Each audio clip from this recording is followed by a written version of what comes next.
Bonjour à tous, aujourd'hui on se retrouve dans une nouvelle vidéo pendant laquelle je vais parler du calcul des impédances. Donc je vais vous expliquer en premier lieu à quoi ça va nous servir et après je vous présenterai plusieurs cas selon la nature du dipôle.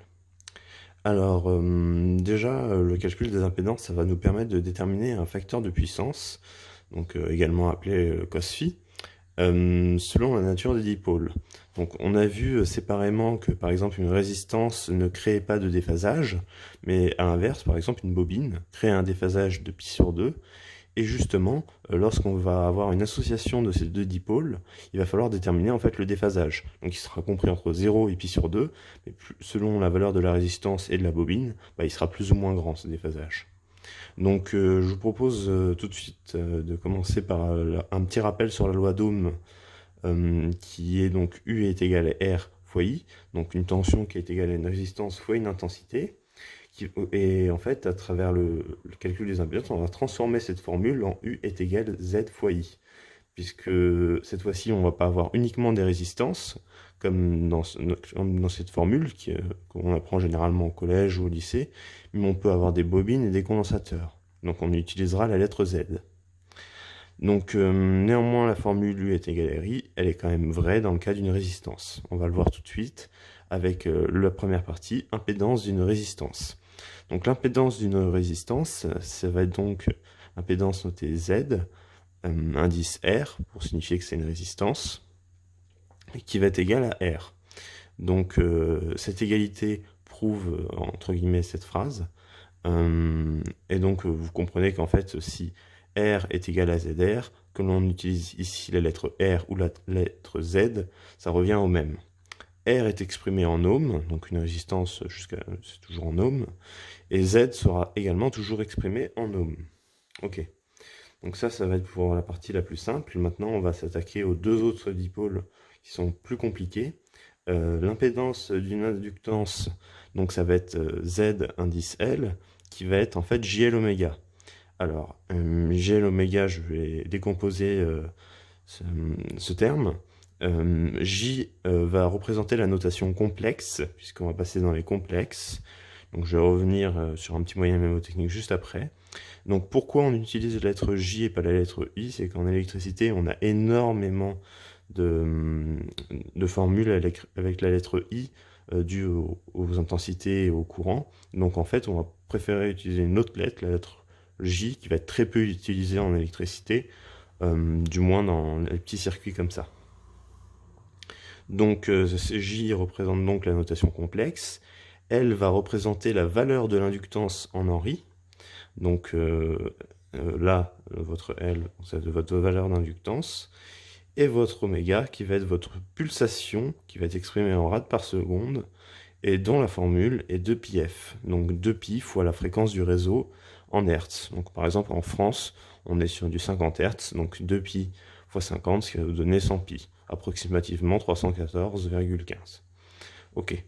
Donc, pour calculer cette impédance, donc j'associe ma valeur de ma bobine, donc là ça peut être n'importe quelle valeur, fois donc ma pulsation. Donc ce résultat-là peut s'exprimer soit en ohms, ce qu'on appelle également la réactance, soit en Henry rad par seconde. Donc là il y a multiplication en fait de deux variables, et ces deux variables ont comme unité le Henry et les rad par seconde, donc c'est en Henry rad par seconde. À vous de faire votre choix sur le choix de l'unité. Bon, je pense qu'il est préférable de rester en ohms. Je tiens juste à faire un petit rappel avant de passer au condensateur sur le trigonométrique. Lorsqu'on va être dans les complexes, le cosinus va représenter la partie réelle et le sinus la partie imaginaire. Donc vu que précédemment on a vu que l'inductance fournissait de l'énergie réactive et que dans la formule de l'énergie réactive il y avait du sinus, en l'occurrence un déphasage de pi sur 2, donc c'est pour ça qu'on se retrouve en fait avec la lettre J. Ça va être très important en fait plus tard lorsqu'on va associer la bobine et le condensateur dans des circuits. Ok, donc on va passer maintenant à l'impédance d'un condensateur, donc là beaucoup plus court. ZC, donc Z, impédance du condensateur, ça va être 1 sur JC oméga. Donc J, encore une fois, notation complexe, puisque un condensateur va fournir de l'énergie réactive. Et là, la seule nouveauté, c'est avec le C, qui va être en fait une valeur qui va être exprimée en farad, qui va correspondre à la quantité de charge du condensateur. Donc maintenant, on va tout simplement associer ces différents dipôles et ces différentes impédances à travers des formules. Donc là, vous reconnaissez sûrement encore un triangle de Pythagore qu'on va appeler triangle des impédances. Après, à vous de voir si vous voulez le tracer. Sachez que personnellement, je trouve pas ça forcément utile. Je préfère mémoriser les formules. Après, vous êtes libre de le tracer. R, bien évidemment, va être sur l'axe des abscisses. L oméga va être sur l'axe des ordonnées. Et Z va être votre hypoténuse. Ok, donc pour la première formule, association d'un circuit RL, donc une résistance plus une bobine, Z va être égal donc à l'hypoténuse, donc à la racine carrée de R au carré plus L oméga au carré. Donc si vous connaissez peut-être déjà cette formule, vous avez peut-être vu la notation X qui correspond à la réactance dont je vous ai parlé tout à l'heure, mais ça revient à pratiquement au même en fait. C'est juste une question de symbolisation. Ok. Ensuite, on va parler du circuit RC, donc association d'une résistance et d'un condensateur. Donc là, la formule change un petit peu.